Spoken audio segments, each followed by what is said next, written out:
5 tips for optimizing your Salesforce implementation. What is Salesforce implementation? Salesforce implementation refers to the process of setting up and customizing Salesforce to meet the specific needs and requirements of your business.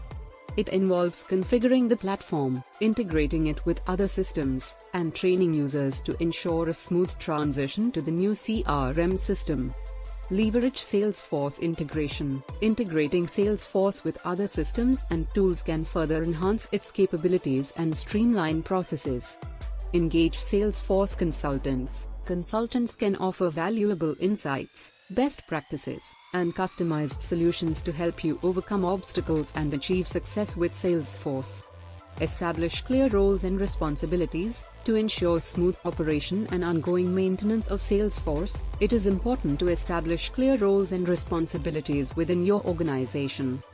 Regularly review and optimize. Salesforce is a dynamic platform that evolves over time, so it is important to regularly review and optimize your setup.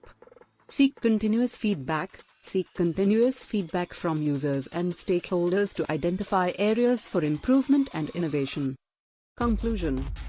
In conclusion, 5 tips for optimizing your Salesforce implementation. You can maximize the efficiency, success, and ROI of your CRM deployment.